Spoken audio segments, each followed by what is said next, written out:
Bonjour, messieurs, dames. Je m'appelle Zohair Marakchi, donc je suis un expert et consultant d'entreprise ZMC. Je vous parle aujourd'hui d'un plan de continuité d'activité et gestion de crise. Alors, c'est quoi un plan d'activité? Est-ce que c'est utile ou indispensable? Quand un événement défavorable arrive dans l'entreprise, la bonne pratique, c'est de dégainer son plan de continuité d'activité qui en principe contient toutes les solutions pour s'en sortir. Un plan de continuité d'activité, ce n'est pas seulement utile, c'est juste indispensable pour pouvoir faire vivre l'entreprise quand les événements extra-néfastes surviennent, tels qu'une énorme cyberattaque, une pandémie, une grève, un mouvement social, une coupure durable d'électricité, une inondation, un incendie, une explosion, des catastrophes naturelles, une fraude, etc. Ces événements peuvent engendrer trois scénarios d'indisponibilité, à savoir les locaux, les ressources humaines et les ressources informatiques. Ils peuvent se combiner d'une façon partielle ou totale.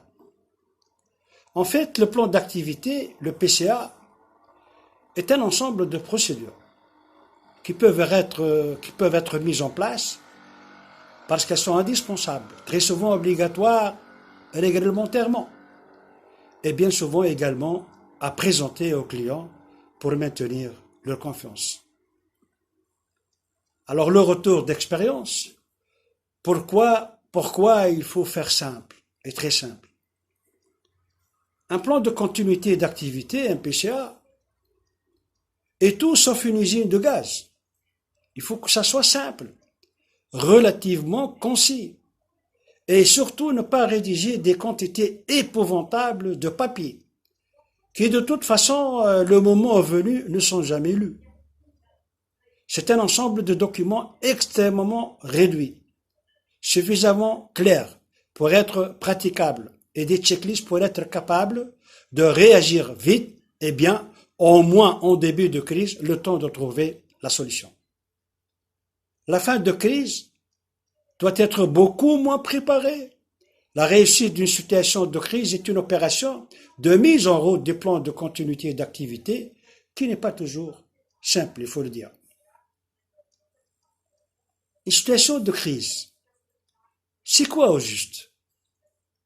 Par définition, la situation de crise, c'est un événement défavorable et exceptionnel. Exceptionnel, parce qu'il arrive très souvent, plutôt très rarement. Par conséquent, on n'est pas bien préparé, et le jour où ça va arriver, on va être plutôt pas très bon. C'est une situation de nature à nous mettre en difficulté, c'est-à-dire en risque, si tout doit se dérouler de manière très défavorable, ne plus être en mesure de faire l'activité. Cela nécessite d'être super performant. Or, la gestion de situation de crise, c'est justement régler ce problème-là. C'est d'être super performant le jour où on n'est pas très bon. Alors, quels sont les top 5 des plans B à construire immédiatement? En fait, il y a 5 risques pour lesquels il faut se préparer. Il y a le climat, les inondations, les catastrophes naturelles. Le climat change. Et il faut que nous changions notre organisation pour être en mesure d'y répondre. La cybersécurité, la cyberattaque, il faut absolument être prêt.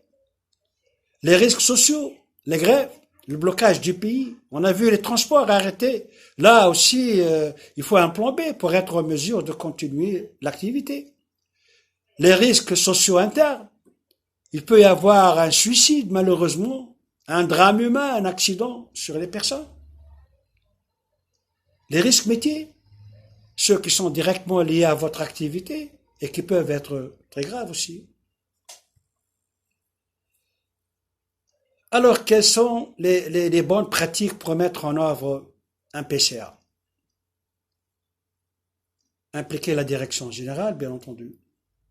Intégrer la continuité d'activité dans la stratégie générale de votre organisme, mettre en place une gouvernance de la continuité d'activité, faire identifier et chiffrer par les métiers les impacts liés à l'interruption des activités, mettre en place et entraîner des cellules de crise mobilisables à tout moment, investir dans les solutions, le site de secours informatique, de repli des utilisateurs, tester régulièrement les plans de continuité d'activité, les PCA mis en place, faire régulièrement des exercices d'entraînement stimulant des sinistres, prendre en compte les interconnexions avec l'extérieur, le risque ne se limite pas à un périmètre interne, et enfin savoir intégrer la continuité d'activité dès la mise en place de nouveaux projets.